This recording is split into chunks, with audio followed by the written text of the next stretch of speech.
Hello everyone, this video, Alan Fisher 2, he's on, me and Johnny Fisher, he's on at the Copper Box. So this video is just everything really, from the first fight onwards. So basically, when I was flying home, so the 22nd of December, Eddie messaged me, said, look, well done kind of thing. Let's try and get it done again. Then the day after that, I got a message off Johnny's management, like, we'd like to do it again. Then it went quiet for a while, and I didn't want to push it. I didn't think it was the right fight for him. I really liked the fella, to be honest. And I thought, it's just not really in my character, really, to be doing that, to be pushing and forcing and whatever else. I'm a bit of a gobshite, like, but not for stuff like that. If I deem something to be right, then I'll do it or won't do it based on what side of the right falls on. So I left him to it, really, and I didn't think it was going to happen. So like the last few weeks, I've been thinking, get busy on the small hall again. I spoke to GBM Sports. Me and Hughie Fury was a possibility at Donny Keatmount on the Terry Harper show. That was it, really. They were the options, I guess.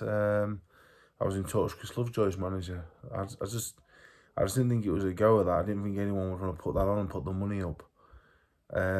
So other things were happening in the background. And then I seen him at Manchester, and I said, look, what's the crack, like, is it going to happen? And he said, to be honest, we'd like to. Johnny and his dad want to. And we would like to. We'd be in Matchroom. So I said, all right. I said, what kind of money are you looking at? He gave me a figure. I said, look, that's a bit off what I thought I would get, but speak to Jamie. So the following week, that was the catchall fight. The following week was Batavia Bivol. We didn't hear a thing, went quiet, and I thought, well, is it going to happen, this or not? Because it was 12 weeks ago at that point, and we've not heard anything. So I thought, well, maybe they've moved on and gone somewhere else. So I'm thinking at this point, I might box you with Fury, to be honest. That's where I was at that point. Another 3 or 4 days go by, we get a message with a first offer. The first offer that I got given was a lot lower than what Eddie said at Manchester. So I thought, I've already told you the offer at Manchester wasn't what I was looking for, and you now come and offer me even less. So I said to Jay, I said, look, I'm not happy with less than this figure, to be honest. This is what I want. So basically, if we get this, the fight's on. A couple of days went by, Jamie went back. They came back with the offer, the first offer from when I was in Manchester, to be honest. And I was told to think about it. That was the final offer. So I asked for some spaces for fighters on their cards. I asked for a few other things, which in all fairness I got. Yeah, I asked Matchroom to do a few things for me. I asked them to do something for me in the local community, put some money towards something. They've done that, so, or they said they'd do that, and they will do that, to be fair, they will do it. So we got it over the line, basically. The money wasn't what I hoped it would be. Still a hell of a lot of money, to be honest. Just a career high purse, just a bit more than the prize fight. So I can't complain, really. Like, I seen Johnny today, and look, we're getting paid a hell of a lot of money, really. I'm a good fighter. Like, I'm not a bad fighter at all. But I'm probably making more money than someone at my level would normally. So I can't really complain. I didn't get the figure I wanted. Everyone knows the figure, the magic figure that Eddie was promised me. We know was 6 figures short, but I'm happy. Can't really complain. So yeah, we got the fight over the line. The fight's on. Joe House boxes April 19th on Donald Smith's undercard. He's a good fighter. Joe, I manage him. He's a good fighter. So that was part of the deal. That's done deal now. So yeah, I went to the press conference today. Got a text Wednesday. There's a press conference on Friday. I said, is there? I said, nice one. Thanks for letting me know. So went down today. Took the missus and the kids. Got the train down. Dubois is actually just about to fight now. So yeah, went down today. The did lots of interviews in terms of what's happened today. I seen Eddie spoke to Ed. Yeah, I spoke to Ed. Look, he just said, look, basically, he likes me, doesn't really care about me or anyone else, really. He's just a businessman, isn't he? Like, I believe he does like me, and he would like to see me do well, but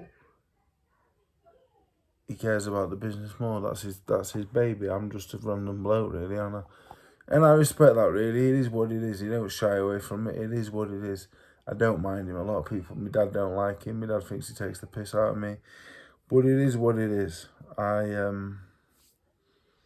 try and get on with everyone, to be honest, which leads me on to Johnny Fisher. At the press conference, tried to give me a bit of grief. Said I quit on my stall a few times, he never would. I said that many years ago as well.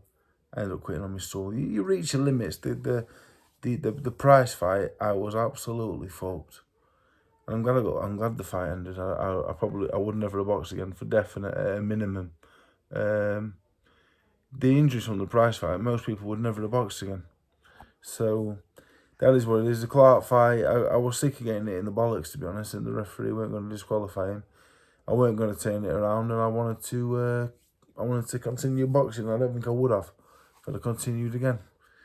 So yeah, I admit I jacked on my stall, did it twice.